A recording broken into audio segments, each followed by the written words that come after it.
said, the TGE is supposed to be doing a price appreciation approach, not a price discovery approach. In other words, I'm not likely going to do a copper launch or any form or fork of a Dutch cell. I want to start lower and start smaller and work our way up. It's a different community here. Oh, I think we are set around 220. So let's start this AMA. Okay. I'll keep tabs on the generals, so in case you guys stopped hearing me or anything, I could respond. Okay, I try not to throw me too many memes and gifs. I get easily distracted. And so yeah, I feel people trying to do that right now.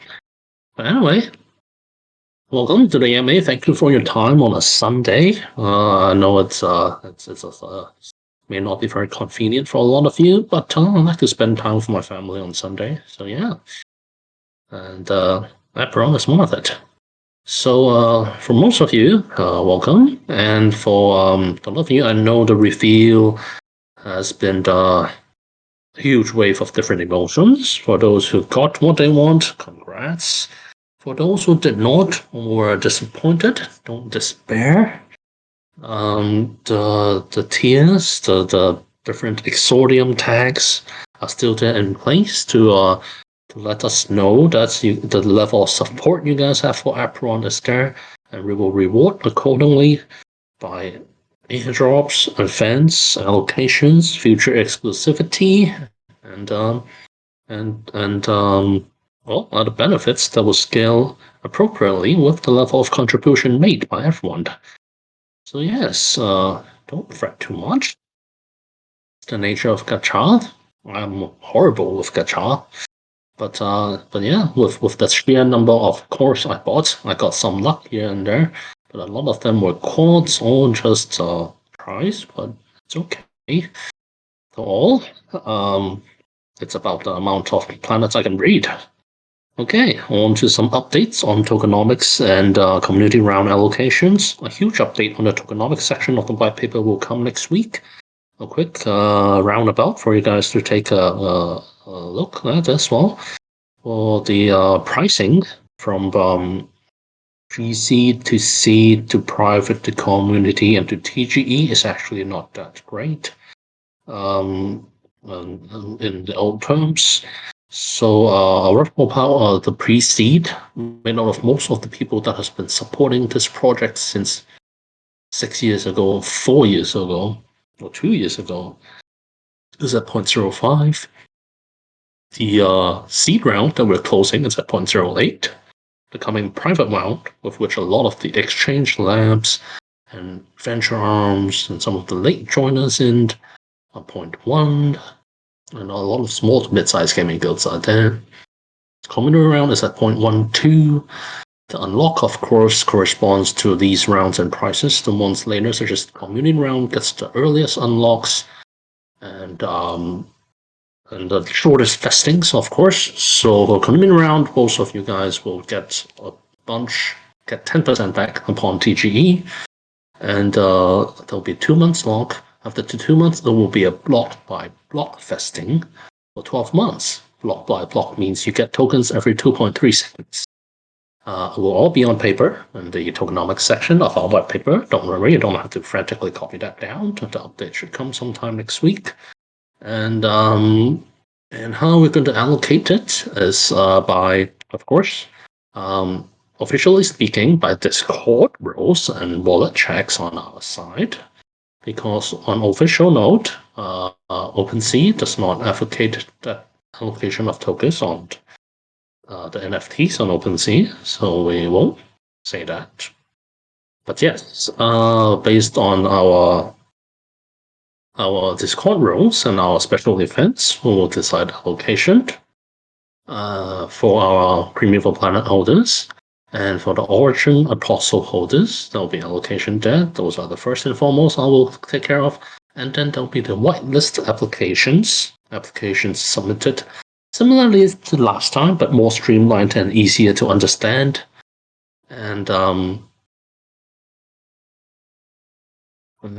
yeah. Oh my god, you guys are like listening and chatting in general at the same time. Nice. And the community round will begin next week with some events. Mostly it will be involving around the white paper, so you guys get a better understanding. And oh god, answer Brandon here correctly from Phil.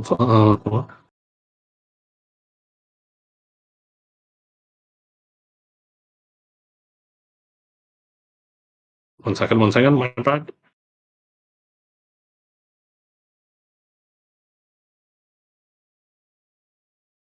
There was an avocado AMA just now, and I showed my support to Brandon to join them.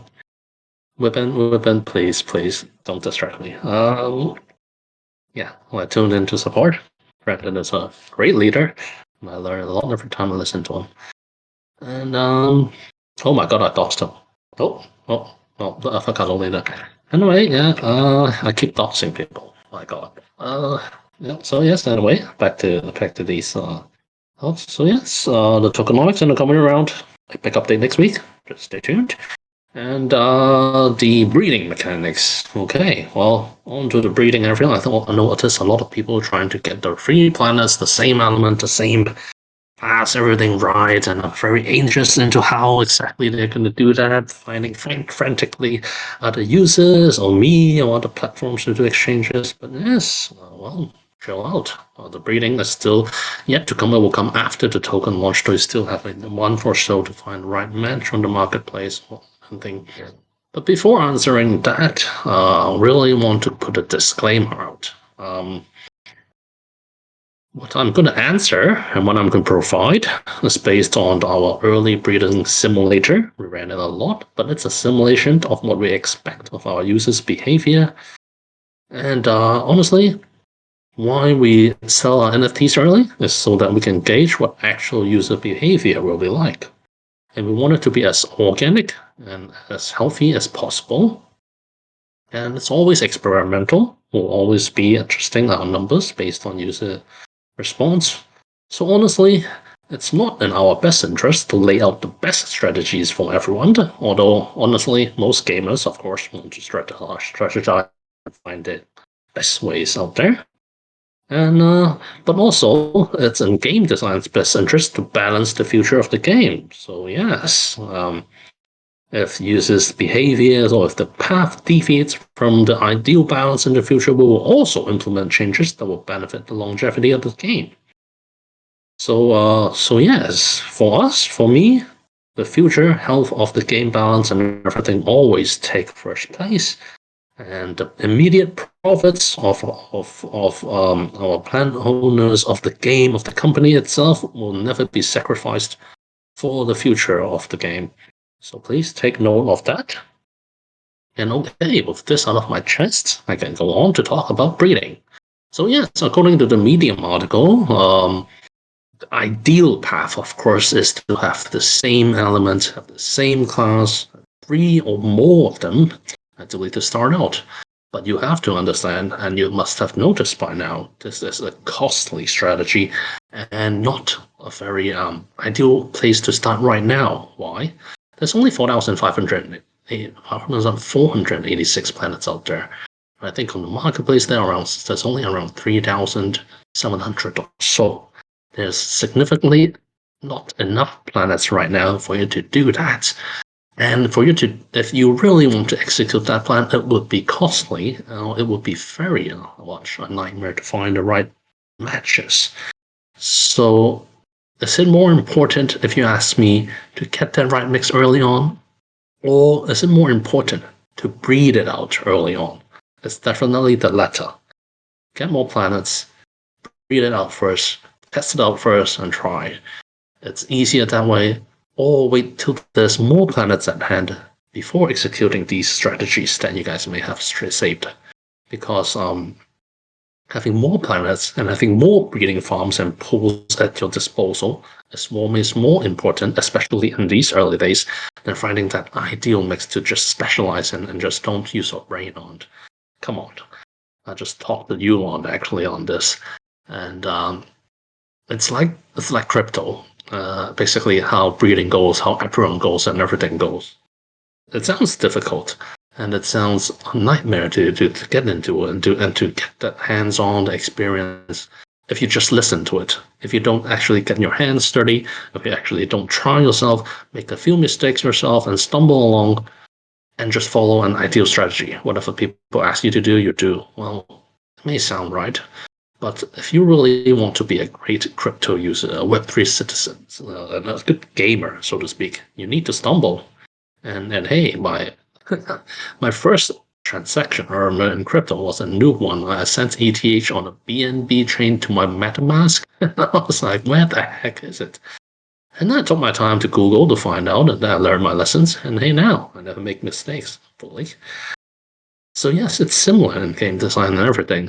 Before the game launches, before the actual breeding comes, if you're just trying to understand this on paper and on word of mouth or on your own mind, it's going to be difficult. But once the game is out and everything, if you give it a try and stuff, it's actually a lot simpler. But I won't go into too much details on this side. Back to the breeding and every strategy that you guys want to have. So yes, to summarize that above, before I go into Primeval Legacy, is that, well, try and get the same elements or the same breed if you can. But if you can't, that's okay. It's not the end of the world. Just continue to breed it out. Find the ideal mix. Don't find the ideal mix, it's okay. Breed more, get more planets in your disposal. And then, because the more planets you have, the more you can breed. And well, with more planets out there, not only do you have a larger farm range or have more production units, the entire system and the entire ecosystem will also benefit from having more planets out there and more choices and more variations out there. So everyone benefits, so to speak. And if you hold it until you find the ideal mix or ideal match, you're actually missing out on a lot of time and opportunity costs. Because the breeding takes a week or two. If you wait a week or two, will the price rise? Will the price fall? Will there be the ideal planet you want? It's all an unknown. So it's always in your best interest to breed early, find more planets to breed, and get your hands, well, dirty early, so to speak. So there's the ideal path, and there's this path. Make your own choice. It's just a suggestion. Always test it out yourself first. And then on to the final part before I move on to the questions is Primeval Legacy. Very important note I want to tell you guys is that without simulation gameplay, breaking through tiers is very hard and not meant to be. If before the game it's easy to move from 4 elements to 3 to 2 to 1, there is no gameplay. The game would have broken the balance. I don't want everyone holding a pure planet upon game launch. It would be ridiculous. So it is there for a reason that the tiers cannot be simply broken or upgraded. What the hell is that, Vac Lazaro? But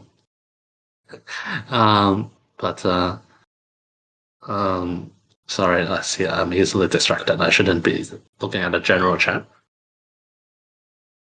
But yes, without simulation gameplay, it will be hard. Why?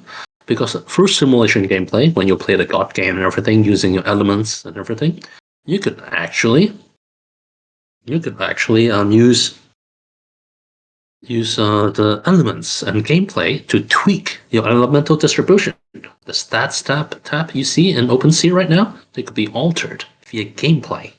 By altering that and then breeding, you can break the tiers. Without that, it is very hard for you to break the tiers. And it is not meant to be. I mean, if you think about it, it should make sense to you. Why can there people move from one tier to another without gameplay? But is there no way? No, of course. If you breed different tiered planets, 4 with 3, 3 with 2, 2 with 1, of course, there's a chance that you can move up. But of course, it wouldn't have been most efficient. The Primeval Legacies, of course, will help you with that. But still, without gameplay, the full power of Primeval Legacies cannot be recognized. And there's still a lot of different testings and numbers we have to take a look at before that. Breeding games is all based on pure user interaction and user behavior. And so we will adjust and see how everything goes for these Primeval Legacies and for the breeding before the game launches. If changes need to be made, we will be telling you guys early. But for now, please, just fun breeding and finding your own strategy and way out there. And for last note on the Primeval Legacy, I see you guys asking lots of questions. I'll just move on to the AMA part and answer those. And okay, let's move on. Oh, I'll be cleaning up search servers soon. Sorry, it's supposed to be last week, but I'm swamped as always. But afterwards, they give a really clean and good server proposal to clean it all up. I'll adhere to that the best I can. But no promises. I love a lot of the servers and channels myself, having created, monitored the growth of each one. Question your overlord, let's see. Where am I starting? Oh boy, it's at the bottom. Let me scroll all the way up and try to answer as many as I can. We got 1 hour left before my Chinese version. I'll try to answer as much as I can. I think the regulars are recording my AMA, Chablis. So yes, you guys will find the recordings in the future in the FAQ section. And I always forget to update. Need to find someone to get my ass on it.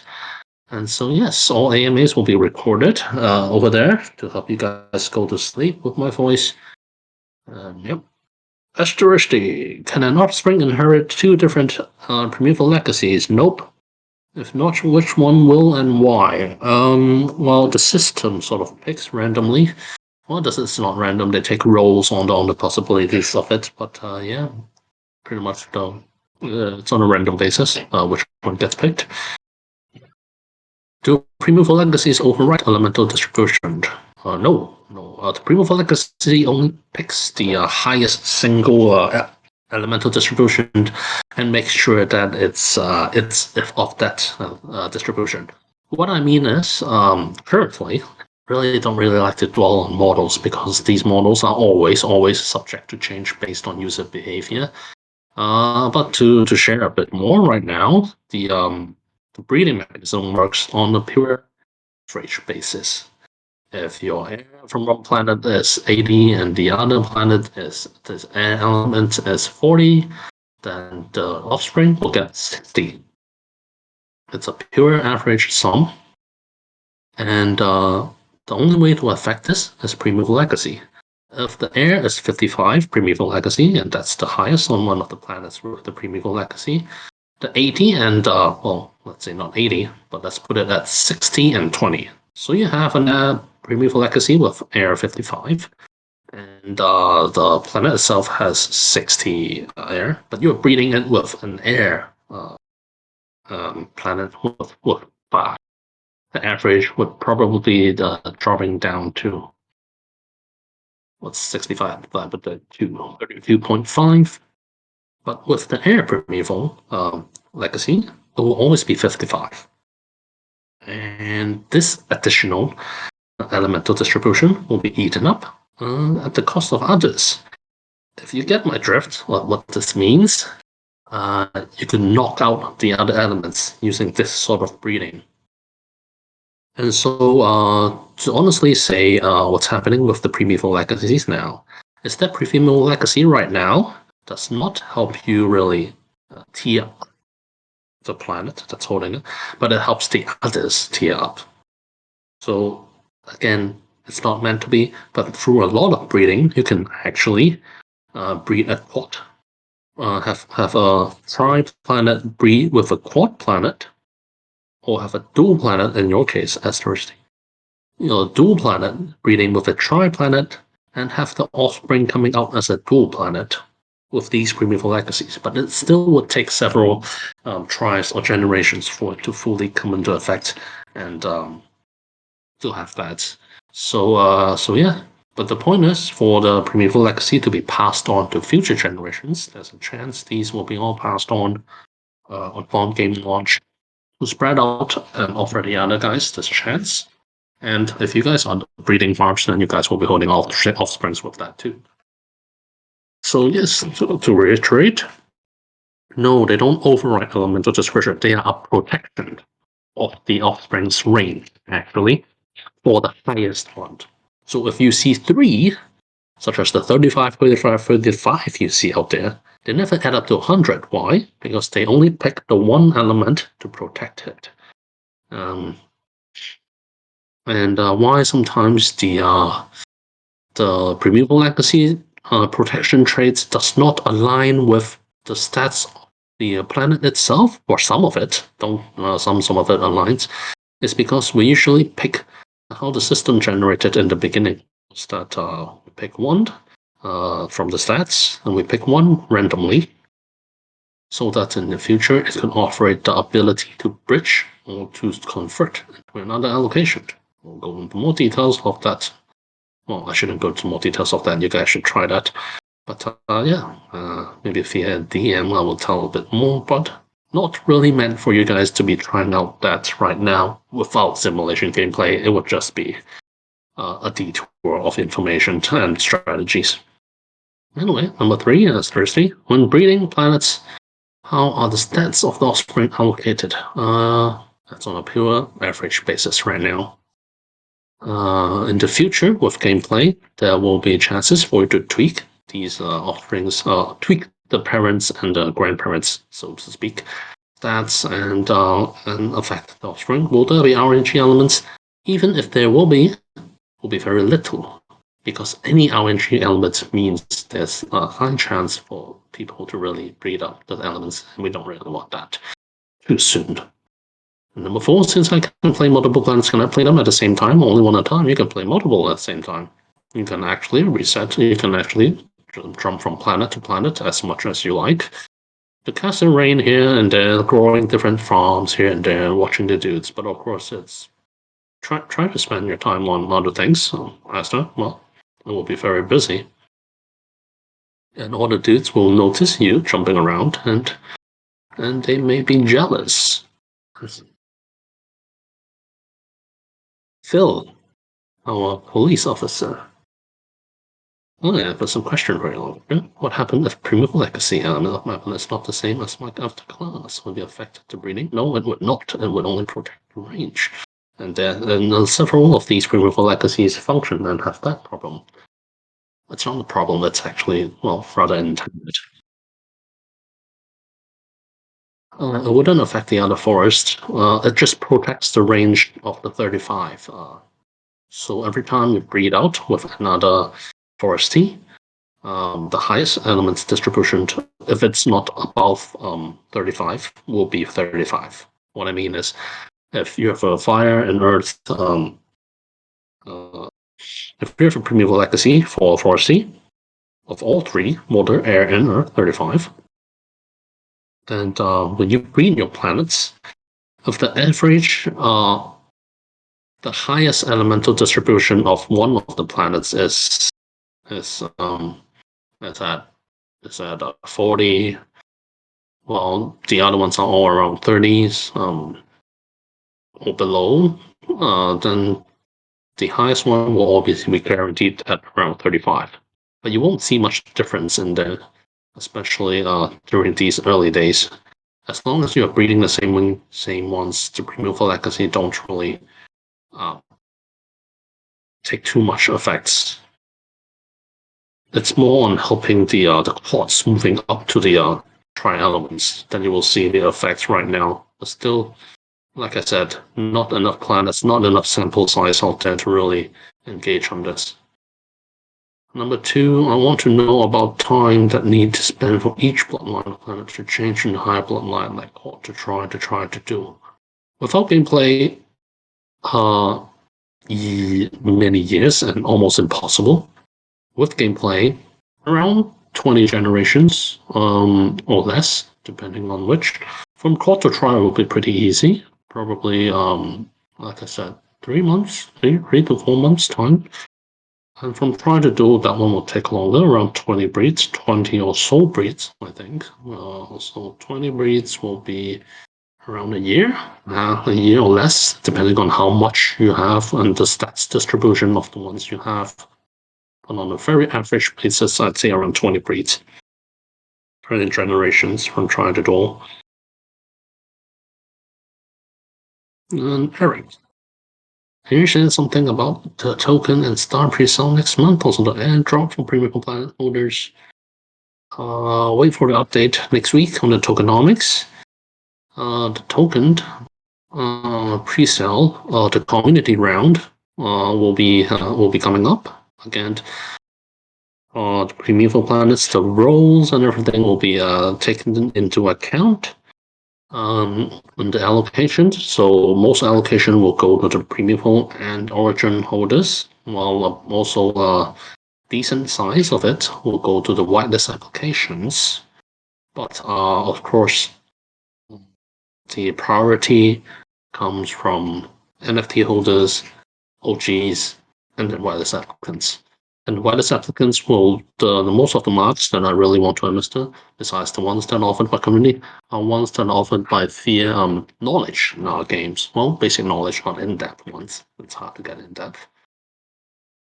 And the star pre-sale will follow a similar suit, with priority going to the NFT holders and some wireless spots, also via our quest marking system, which be more streamlined in the next versions, with multiple language support, of course. And for the airdrop, for the premium plan holders, airdrops will happen after the TGE, after the token is launched, pretty quickly. There'll be events held. There'll be an event held, checking the wallets, the roles, and sending them out. As I said, oh my god, I actually absolutely did not read the ones below. Allocation per tier. Allocation per tier is on the ratio exactly the same as the price tiers. The price per round is set a little bit, it's 0.12. The TGE should be around 0.15 to 0.18. I don't want to do proper launch. And the vesting 10% will be out immediately, while the rest will be out in 2 months later under a 12-month block by block vesting, 2.3 seconds every increment. Initial market cap is around 600,000 to 800,000, if I'm not mistaken, but still talking with all the CX right now. Yes, most likely CX. Still determining. Star pre-sale total supply is 11,498. Well, it's 11,495. 3 of them is not for sale yet. And the rough price per star will be in tiers again, starting from, well, hard to say now, but the tentative plans will be ranging from 0.5 to 3 ETH right now. Airdrop probably within the week of the APRS launch, if everything goes smoothly. If not, it will be the next week, and definitely before breeding. And the amount per tier is determination still. We saved around, we have 6 million APRS, around 6 million APRS for airdrops. At least 3 million of the 3 million of them will be for the NFT holders, and it will be given to the ones who hold the plans. Everyone can get it, but we want people to breed. So those who hold 2 or above planets in their wallets will get exponentially more based on the tiers they have. Yep. There's a rumor that Apeiron a rumor. We're in talks with Binance Lab. We're in talks with all 5. Binance Labs, KuCoin, KuCoin, Coinbase is still reaching out actually, but probably going to get them next week. And then there's FTX, OKX. Yeah, talking to every single one of them. But not confirmed yet. They are on the private round. The due diligence process for these ones take a lot longer than the other VC funds and gaming guilds usually. That's the minimum ideal graphic requirements to play abroad. I don't want to show that. No, I don't want to make any promises on this one, because the game is still in the development, and we will always want to push the graphic quality first, and then work on the lower end later. But like I said, we always do testing on low-end machines in third world countries, and so it wouldn't be sky high. And even if there are topographic settings adjustable for the machines, but won't say the minimum. That's not very responsible to list it out right now. As I know, breeding needs APRs and well, in the first round we use APRs and black hole instead. So along with some upcoming events to get the black hole, is there any other chance to get it with just 3 planets held? Let me try and show this one.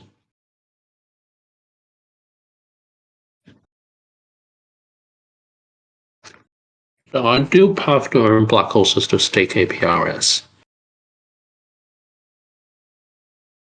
And of course we will have events held to do so, but not trying to break our tokenomics and our token price and utility and send everything out.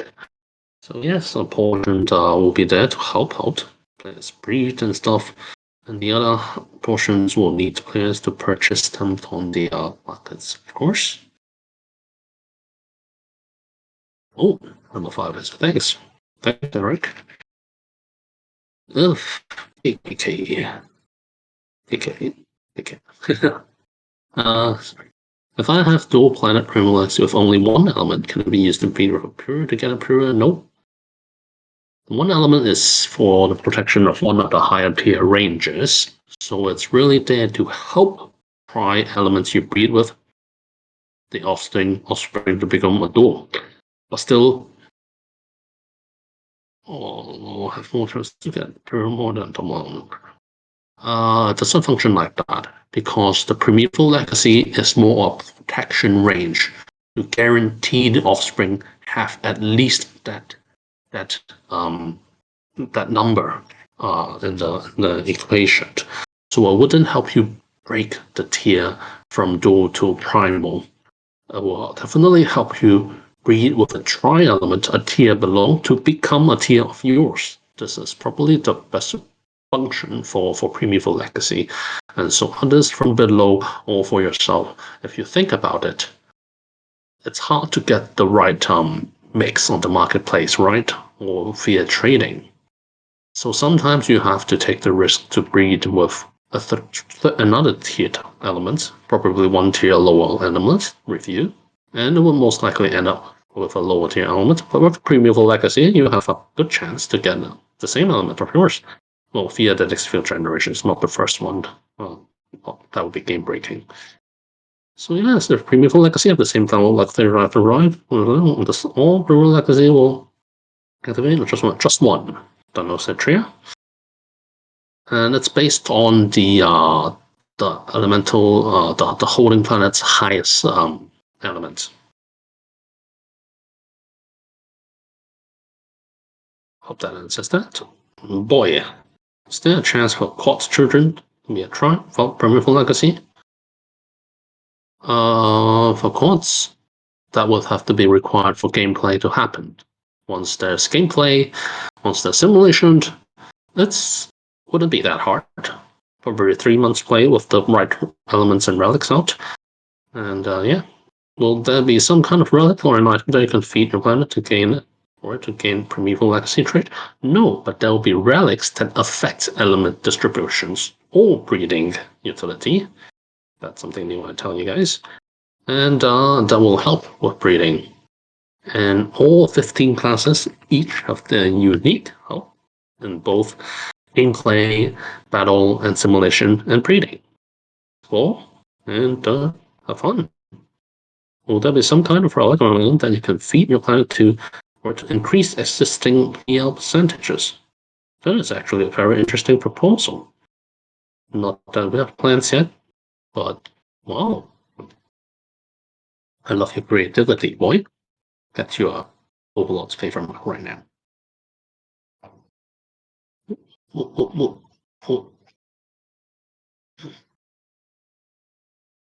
TT20. I see a certain intro your god to it. They will name your Leviathan as Caltopia when marketplace is opened up. So can I name my planet when market is opened? Yes. And can we change an afterblind from someone? Yes. who set the court by their numbers. Oh yeah, that's sad. So yes, when our marketplace opens up, you can name your planets anything you want. Try to stay away from profanities or abuse or any kind. I'll ban that ASAP. Or anything racist or PC or more politically incorrect. Just have fun with it, thing, but don't go too overboard. And number two, in the first trailer, the Avatar looks so cool and much bigger than what we have in our hand now. Can you tell me that our Avatar can be like that or not? Of course they can't. They will evolve based on the gameplay and stuff. It's shouldn't be related with the planet age, just the planet size, it's the player level and the Eden level actually. The planet age will help you speed up the process, so to speak, because you will have more relics and more equipment and everything.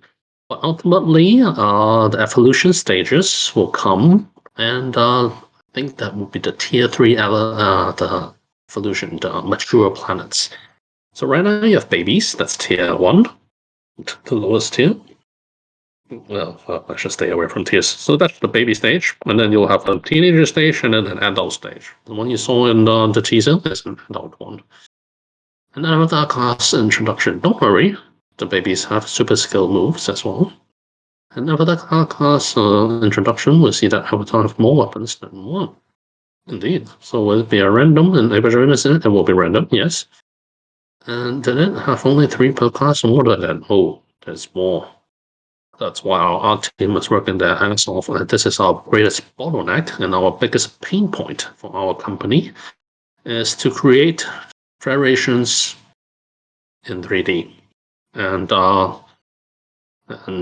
that's where we are rapidly expanding in terms of artwork, trying to find sources and source, and even in-house to work on this huge quantity demand that we have. Because honestly, we want to keep up with the graphic standards, and with the recent amount of investments and the reception, I think honestly speaking, our artists are very hyped up. They're working great, but they're pushing the boundaries of their limits. So they're making even greater quality work, which is even harder to outsource. But I don't want to put their fires out, so I didn't say much. But still, yeah, we'll need to work on the variations. And there'll be more, of course. Can you give us some sneak peek into about Stellar Tableau Chest? Initially, we're still thinking about something similar to a loot box. And so what star you get, it's based on different tiers, of course, based on the pricing. The better tiers get you a better chance at the higher stars. And will we make adjustments based on our experiences from the planet course? I wouldn't say it's a lesson because it's on a different mechanic. The stars don't breed. They follow a much more typical path of standard loot boxes and chances. So don't worry about the weird distribution of chances for Stellars. Those will make a lot more sense to you guys. And you will get a random star and a random spot in the galaxy. Yes, but those will be a lot more expensive because those are the ones that you start alliances. More information will come in June. And there's a 3D star map, which looks super awesome. You'll see some of the objects out there soon as we do our partnership announcements. Some of our larger investments and investors are getting some of the larger 3D objects. Anyway, yeah, moving on to the 5th. Do you think class of Avatar planets that has percentage is more important for the breeder? You have to choose only one or the same. I'll always choose the actually, can I always? No, it depends on everything. Knocking from above. But safer to be of the same element than the same class, actually. For me to choose. But yeah, really want to reiterate the point in the beginning that first, it's more important to find the right mix or just breed it out. I'll always pick breed it out first because the opportunity cost and the time cost lost for waiting for the right beat or for you guys to trade and get the right mix, especially with the coming giant seed round announcements and the KOLs and the traction that we're going to build for Apeiron. will most likely be going up. So just try to breed it out first. Learn to play the game, breed, have fun. Don't think too much about it, and expand your farm. Expand the amount of planets that you can breed out later. That's actually more important than finding the right element. Find what you can, but don't be too um, well set on it. It will be a hefty investment if you guys are to focus on that part. Just get more planets, or breed, or get together with friends and work on it.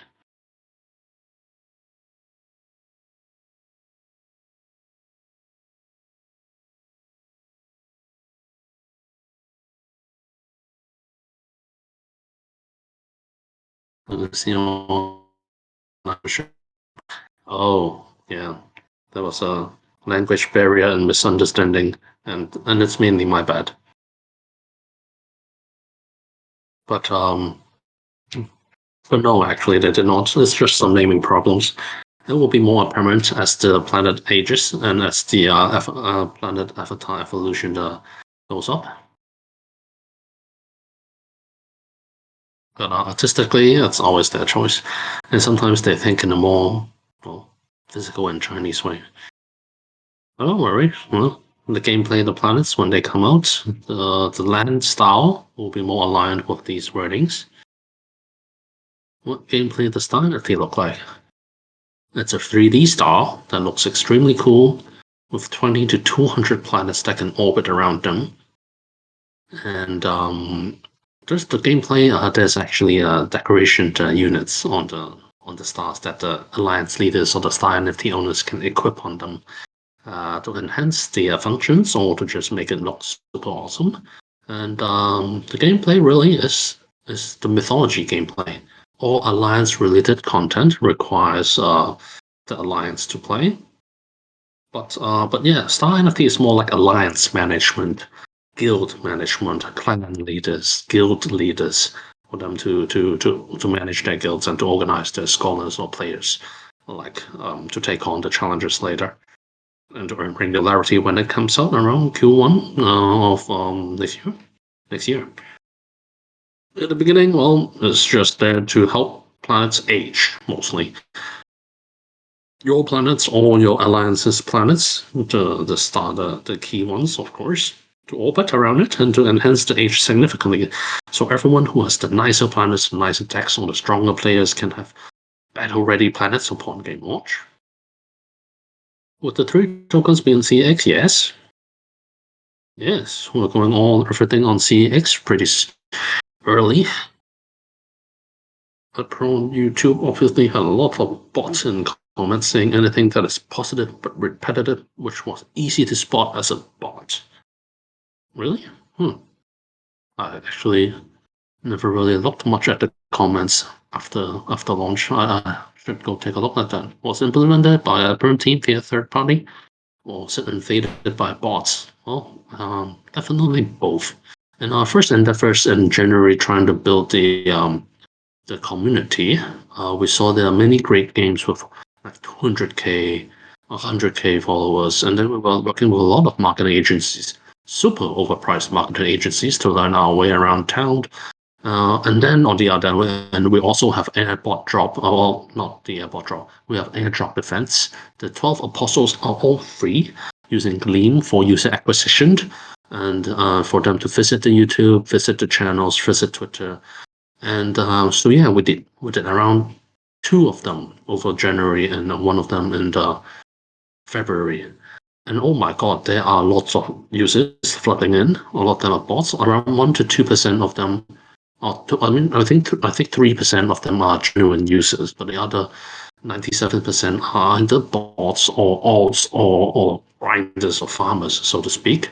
And so after those endeavors, we stopped these growth because well, it's actually super easy to gain the numbers. The quality of the users is actually not good, so we stopped those campaigns. And but still, as Apeiron gained more traction, our airdrop events for the apostles are still happening. And so yeah, a lot of grinders and farmers do those, and so they comment on the YouTubes or they comment on the Twitters or they join in here and there for that. But I'd say this is a standard user acquisition practice for a lot of games early to gain users. Now we do a lot less of them. We probably won't even do them now because right now we already have a good user base and a community, and with the coming seed round partners, we can grow more organically without the use of those. But yeah, so those were bots and those were practices that we have um, experienced. But like I said, with crypto, with gameplay and everything, I think it's important to learn and actually try yourself every marketing strategy out there to find the ideal mix. Otherwise, without trying and just dreaming of the ideal path, things will never be complete and you will never get the experience.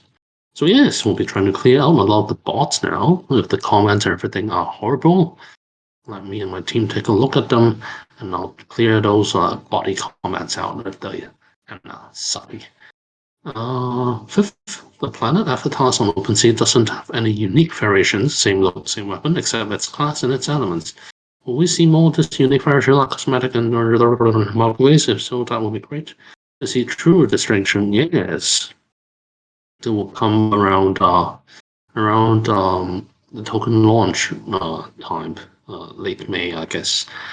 Uh, that's what the art team is working their asses off of for us now. Trust me, doing 3D variation is stupid, but something we want to stick to. So yes, you will definitely see it, them in the Apeiron Genesis event. But it is very time consuming and costly. Don't worry, we'll stick to the quality, always and always. That's why it took us 6 years.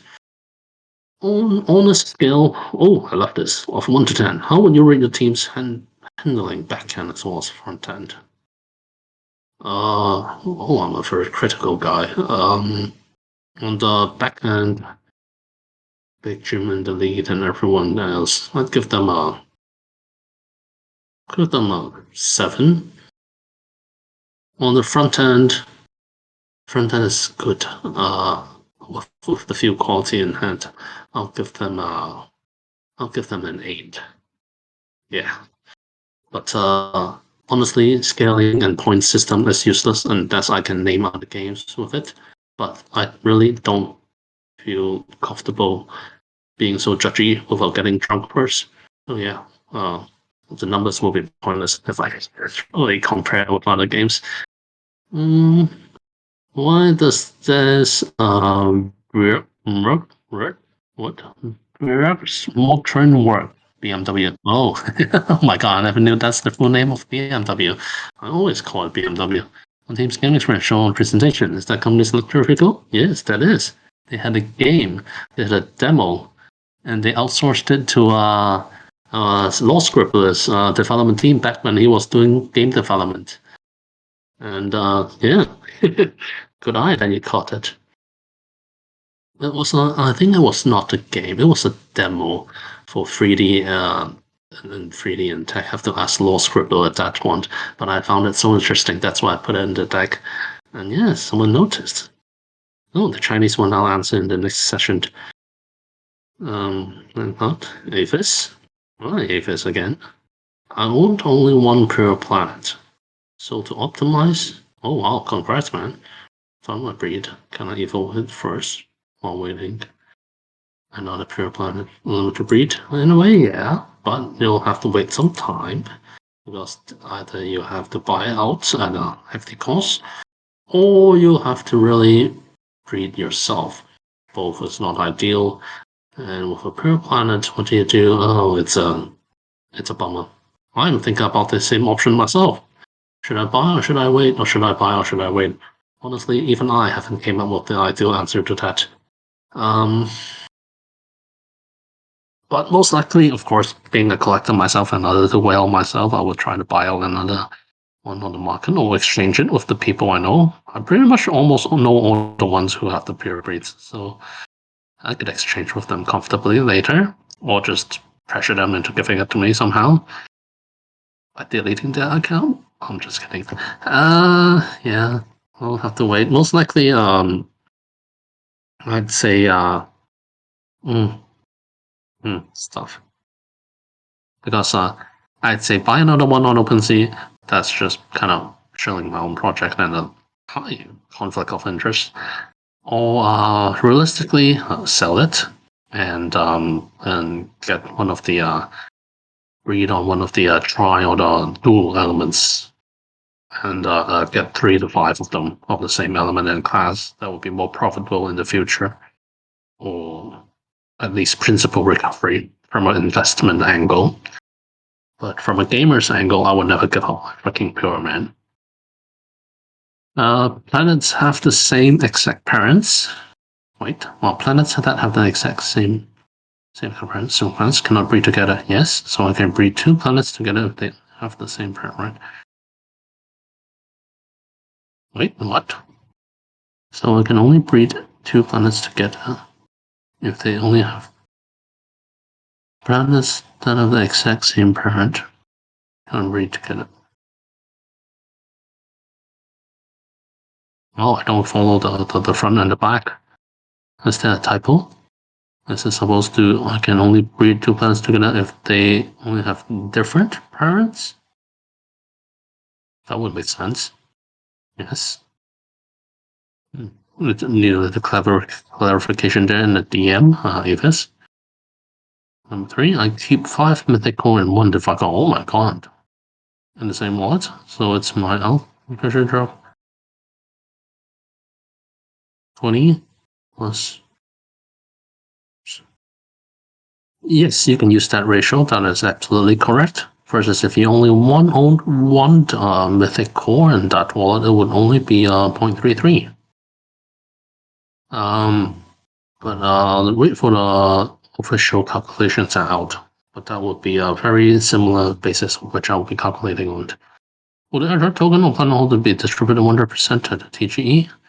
Invested according to a different schedule. I'm still deciding, but of course it won't be all given out upon TGE. That would just be very, very incentivizing everyone to just sell all the tokens. Of course, I'll give it out based on breeding schedules and breeding costs. And that's probably the better way to do it, right? Yeah. 5. Will there be a tournament for solo players? I found myself a reputable guild. Of course there will be. You can't find myself a reputable. That is, well, you should take a look into the coming guilds every week and listen to them pitch their own guilds and talk about that guild and see which ones you like. I'd say, do you have to get into a gaming guild, a crypto gaming guild to excel? Definitely not. There are any. There actually, in the history of many, many games, there are esports teams, there are guilds, but there are also crazy players. I never affiliated myself with any guilds, and I used to top a lot of tournament ladders and rankings. And so yeah, there are different people out there.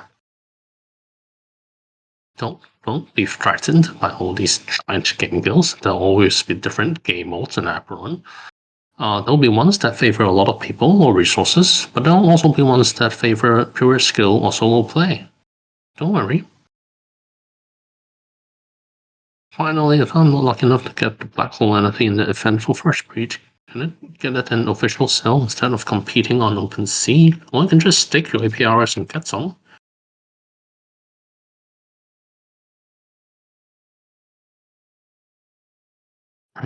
And, yeah, I think if you hold 5 mythic cores and 1 divine core, you'll pretty much get a mini black hole ticket.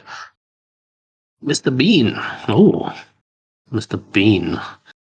What is the best strategy for using Primo Legacy that don't exactly match up with planet elements? No, 55 splits.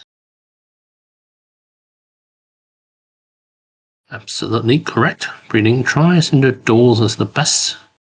Breeding with other duels is not ideal.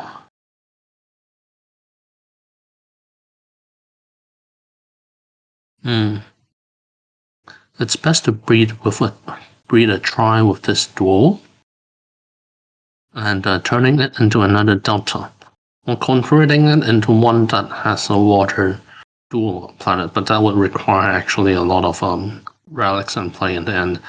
So yes, just think on getting the tries to a delta, but without relics, this one will be a tough nut. So probably try not to do that. Just focusing on getting deltas or breeding it out first and learn a little along the way.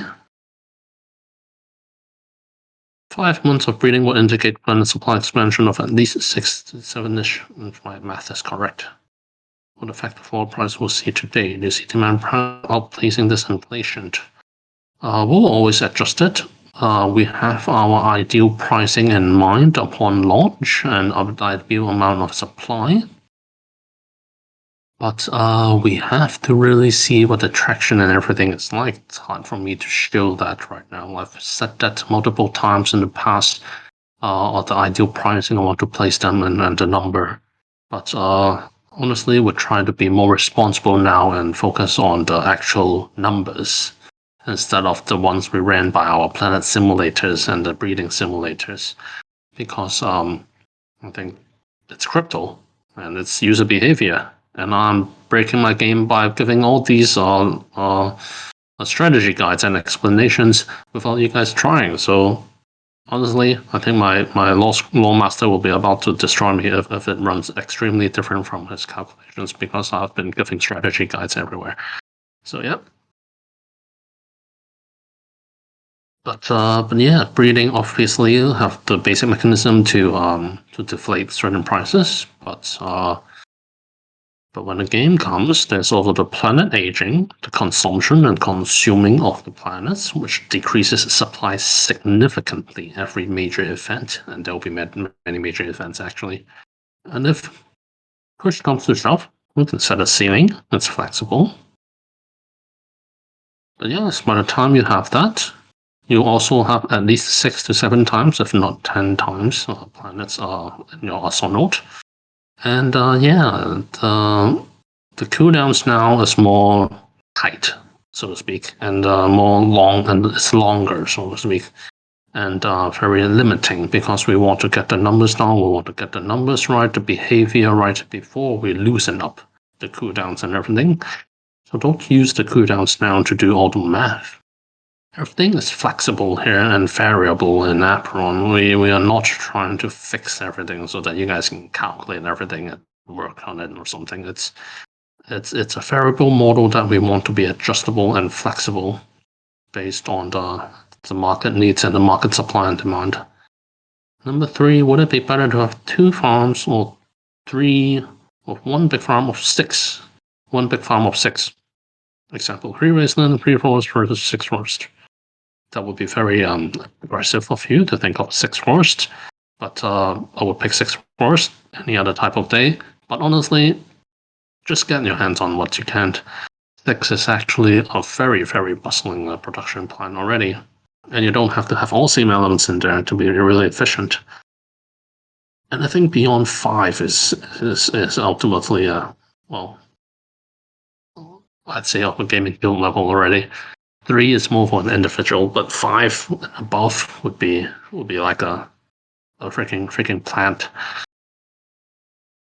How important is it to have the same class in a group of 3? Example, would 2 also be better than 3 bring a party? Well, I'd say it's always better to have the same, but it would be hard to find the right mix. The higher tier you go, so it doesn't matter if you breed 2 different classes together. It's just the offspring may have a skill that's not as powerful, but it could be easily overcome by others, and that planet have other uses. It's not always on the competition, right? You can have scholars grind it. You can have it work on just building relics or churning out plate to earn tokens. They always have their use. And they can breed out with the same class then to move on to the deck building phase. So don't be too worried about the class. It's always important to breed out more, get more planets, get more breeds out. The numbers will change. It's more essential and beneficial for everyone. Neutral skills that's much weaker to make classes unservable. these skills won't make it out to the other classes. If you mix a warrior and a mage, well, a fury and wisdom, and the offspring is a wisdom with a weaker card with a neutral skill, and this neutral skill, the wisdom, you breed it with a normal wisdom, then that resulting offspring will most likely have a normal skill. These neutral skills won't really be passed down. I can't say for sure right now. I have to look back into all the mechanics table, and I don't want to limit myself on this one. But in my mind, every skill may be desirable in some ways, even if it's weak. Weak skills have one just like very weak skills in Clash Royale still have their play and have their use. Can we get an article showing a handful of realistic sample pairs or breeds and their offsprings across a few generations with some tales thrown into it to get a better of what will actually happen? I can put that in with gameplay, but without gameplay to put that in, I am not very sure I want to do that. The daddies can't. The others can. I could guide them to create them, but on an official basis, I want players to breed planets now, to just enjoy breeding and breed out the variations needed. If I send out these strategy guides everywhere, the planet simulation, I will have to honestly, given the amount of strategy I'm giving already, I'm worried I have to change breeding mechanisms myself just so there'll be a good amount of variation out there. So yeah, upon game launch with simulation gameplay, we will put samples and stuff out there. Without them, I just say what we have given is there, and have fun experimenting first, guys. It's the game at its core. The experience is important. Okay, on to IM4. We got 20 minutes left until I move on to the Chinese section. I hope everyone is still alive and listening. How many people are still on? Well, it's 146 of you. Man, I hope you guys are still here to listen to the YGG SEA one tomorrow, the Ancient 8 one, and the Polamos one. I doubt that, but, well, good afternoon, Goalkeeper. Hope you're doing well. Thank you, Simtip, for your madness. I'll just give you an Overwatch mark right now. Well-mannered duty. If you breed 3 mountains planets with the same high fire element,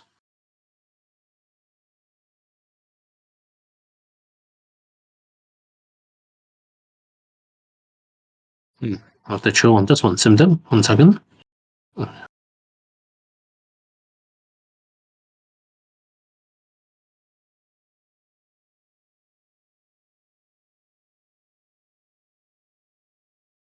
You probably have to breed with a dual to enhance the limit of that one. Because if you breed the same one over and over, you always get around 40 and 40 and 40, right? Without gameplay.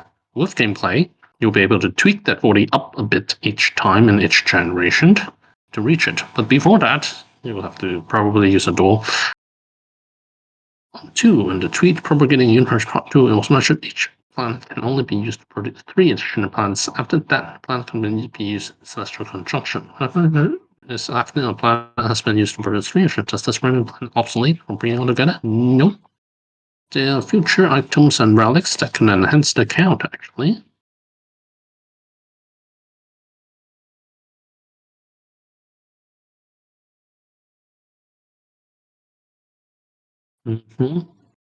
And the premium planets, I'm very friendly to the community and my supporters. So I hold the right to enhance the limit for pure primeval planet holders without breaking my game, of course. Yeah, I'll make sure the primeval planet holders, all tiers, have their rightful compensation and rewards to compensate for their support. Number 3, can the mini black hole NFTs be used after the common celestial conjunction? Of course. Otherwise, it would be irresponsible for us to do that. It will always be there to be in substitution of animal costs, at least until all of it is removed from the market, I believe. Things must be crazy to be on my end. Thank you for spending time with us today. Such a well-mannered dude. Thank you, Simdip. So what is the minimal ideal graphics requirements? No, I'm not going to understand that one yet. Still trying to push the limits of the quality of Apeiron. Once we do, we'll decide that closer to game launch. But yes, we'll make sure that a lot of the low-end machines will be able to be adaptable to it, at least by graphic settings. If I breed parts, how are the stats of the offering located? 0 It's a pure average basis right now. So yes, will be tough to break tiers. Once the offspring of 2 planet became an adult,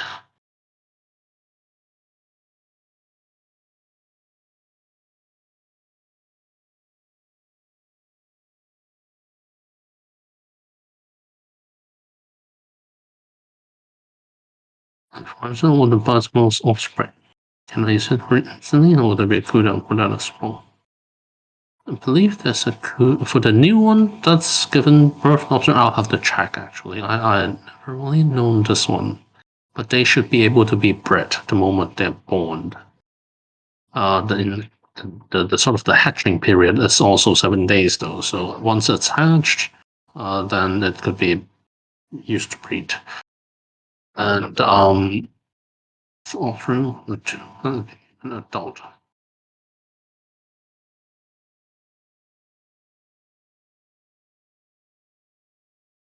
So once it's hatched, you can sell it. It could breed, yes. And the I hope that answers that question. Crayon. If not, DM me. Number 2. When will we see some info sneak peek on the class, passive, and neutral skills for the avatars? For the sneak peeks, I'd say closer to mid to late May, when we have the variations down and the skills down, and having taken a look at the closed alpha myself. Will anima be also required for the upcoming breeding events aside? Just only apply when the game actually releases. Only when the game releases, actually. Is that edited for the manners and for the one? Is everyone editing their ones for manners? Liz, after the 12 Apostle collections, is there a collab apostle or special one in the future, like God of War Apostle, AXS Apostle? I sure hope to. There's actually one collab apostle coming out called Zombie Apostle. It's only 66 of them. I'm still waiting for the Zombie Club guys to do it, because they're busy as heck. Everyone in crypto is super busy all the times. But the zombie guys are insane. If you take a look at the servers, oh my god, the conversations. That's very happening over there. Take a look. Is there any way to speed up breeding speed? Only via our adjustments, I believe. And Relics to do that? Not sure. Probably not. Not that any I know of yet. But yeah, breeding and the numbers should be very controlled and monitored by us, because it is the direct relation of the entire supply and demand system of both the NFTs and the pricing models. So we tend to be quite rigid on the control of it. Is the game available on Mac after the main launch? Oh my god. I never answered this question because I'm personally a window person. That is a really good question. I'll have to ask that one. Let me give you a false favor of asking this new question I never answered, Danny. But, be reasonably. Not an emulator on Mac. Is there an emulator on Mac even? I'll have to get a Mac guy to answer this. I like using BlueStacks myself, or Nox, or mobile APK integration into PC usually. Number 2, there will be offline events someday. Yes, most definitely. I would love, because Apeiron is about merchandising and franchising. So, and even with no merchandise or advertising, I would love to meet some of the wranglers and councils that have been so helpful during this time. I thank them personally, myself in person. Yes. The duty events across the world, I'll make sure of that. Is there any policy to help pioneer ambassadors grow their own country or community? That's the Daddy program. Take a look and be a daddy. And ask some of the daddies or the wranglers to vouch for you. You need two daddies or wranglers or council to vouch for you to become a daddy and ambassador. But I always hate the word ambassador and the idea of ambassadors to make it work like. So I call it the daddy program a hobby group for Apeiron. Of course, there will be rewards called sugar. So yeah, that's the great daddy and sugar daddy pond right there for you. If you're interested, yeah, be a daddy. Chinese question will be coming soon. Is the game available for mobile device? Yes. Upon launch, yes. Who put that there? Rexy, be nice. Is the game available for mobile device? Can you share with us the different skills of different avatars? Skill sets of different avatars. Later, closer to May, when they have the variations done. Otherwise, my Lawmaster will destroy me. There's some fellow Cotling. Well, I would like some more clarity on a case of previous legacy trait. Sabine are already very interesting. What about breeding planets with different like elements? I already know, given the example that we had in the Medium article, or soon for two will be retained. Planet of a so and the offspring be a dual. No, only the largest one will be picked. The fire 60 will be guaranteed for the averages. Yes, only one will be taken into account, Terminal.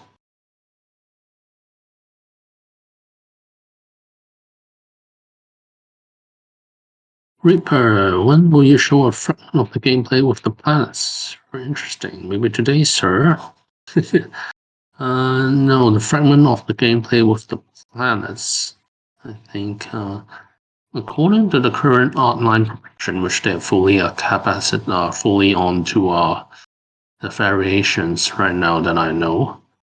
Once they are done with the breeding conjunction animation that should be coming up soon, it will be the star map in 3D for the planet for the website upgrade.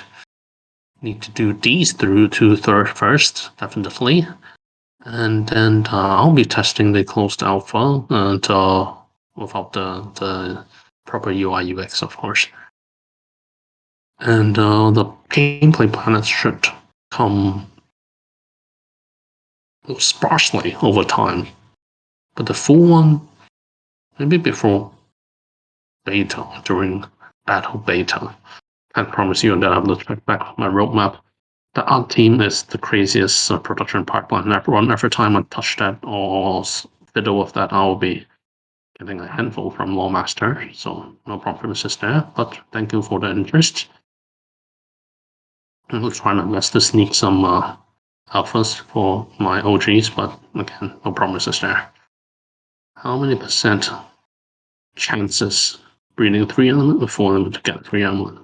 Well, if you can find the right breed by setting MKIM, if you find, there are actually a few. I've been trying to search on OpenSea, set the minimum to 1 and the maximum to 6 or below, and find those quartz or tri-elements out there that has a very, very low distribution in one of the elements, and find another one with a primeval legacy that guarantees a high end on the other planets. It will most likely knock out the one with the lowest. But I don't think there are many planets out there with a low 1-digit elemental distribution. They are actually. I've seen them because I've searched for them to help answer some questions. And yeah, those will be pretty attractive. for moving up a tier, or for breeding a quad with a try to get a try. But yeah, they are very little right now, so there will probably be more, well, scarce and pricey if, if people know this. Wait for this elemental, mythic, or arcane, etc. Has any influence on breeding? It's just relations which core and I'd say no right now, and it shouldn't. Um, in my mind right now, that may affect future balance, but we'll have to see how mechanisms work out.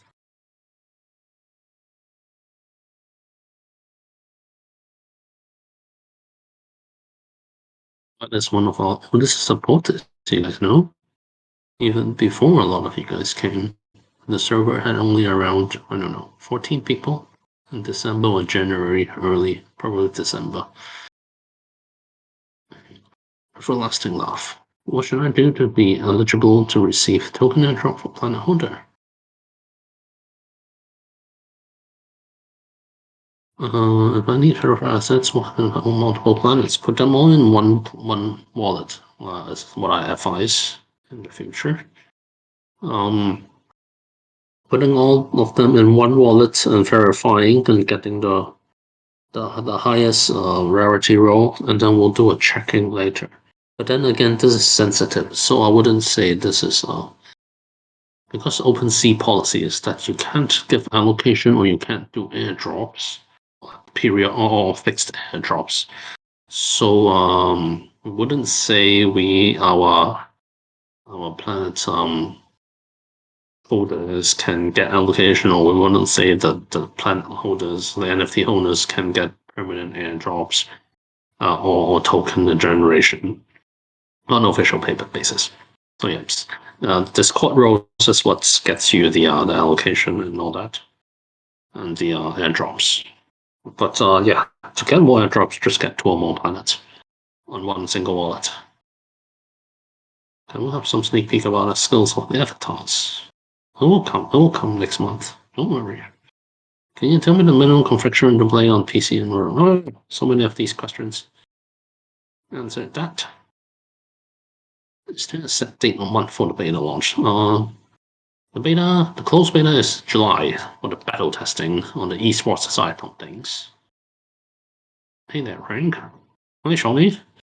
I'd like to ask regarding remote legacy trade. How does it work when it has? Yeah, it picks the one element with the highest average to protect on. If it's lower than that, it will make sure it is on that. And all no, not all, just one. So, how does it select the element? It selects based on the highest average, or the highest one. If it's the same, it goes after the fire, water, air, earth, the one you see, distributed on the Preview Legacy, actually. The Preview Legacy always follow the same path of fire, water. So fire, water, air, earth, I have to look back in OpenSea. But it will always pick up the left one most first if it's exactly the same. Or the averages.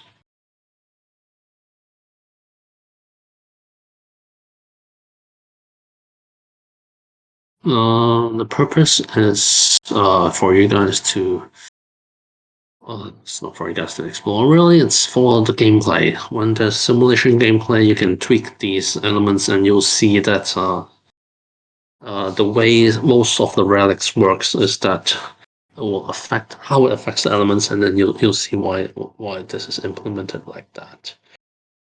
Right now, just in the breeding phase without gameplay, yeah, it's hard to explain. Will there be a date or announcement for free-to-play planets? Free-to-play planets I'm now looking to the gaming guilds. Those planets should write up a bit more closer to game launch as I decide how much I assign to each gaming guild according to their investments in Apeiron.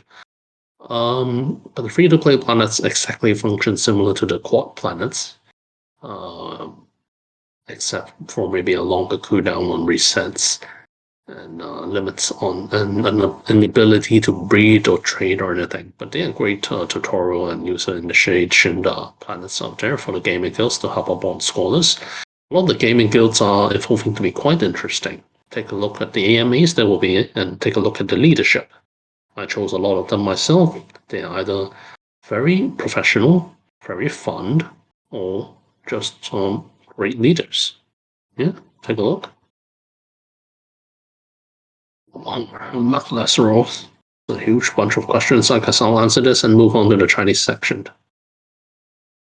Do we have the details for the cost of breeding? How much APR is? 100.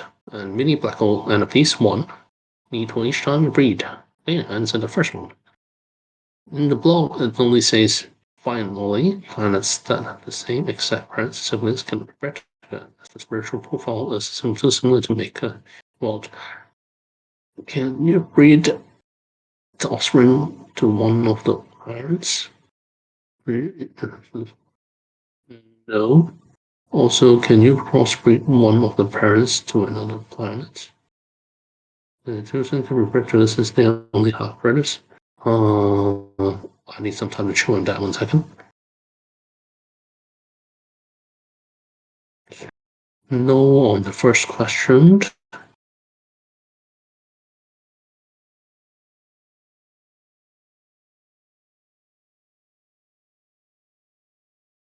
No for the second question as well, if I'm correct. If I'm correct.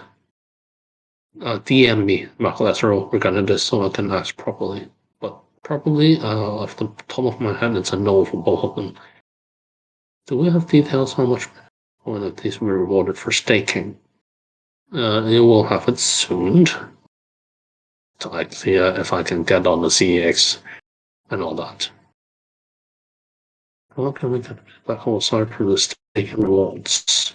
There will be community events, but most of the events will probably favor or be done specifically for the planet holders, especially the higher tier ones. Many planet will be airdrop for those who hold this too, or will start their breeding. Yes, again, most likely for the higher tier ones. For the elemental ones, there'll still be, I think, events for them, but not as much as the higher tier supporters. What is the mechanics for the elemental distribution of the offspring? Absolute pure on average, now, if I know correctly. It's based on the stats of the parents. Not doing too much RNG, or no RNG is in the plans right now. It will be really breaking any tiers anytime soon till game launches. For primeval legacy, they can only be inherited from parents and grandparents. For primeval legacies, if the parents and birth doesn't have primeval legacy, who doesn't have a chance for primeval legacy? Yes, they won't. So legacy goes on the next tier. Will stay the same, I think. Primeval legacy trait stays the same. It doesn't alter tiered offspring. If I'm not mistaken, yes. Aside from the airdrop, one of the advantages of high sodiums is they are all dry. So they're more forestry, but with different sodium tax. Aside from the airdrops, for a game balance wise, for the in-game balance, there wouldn't be a difference.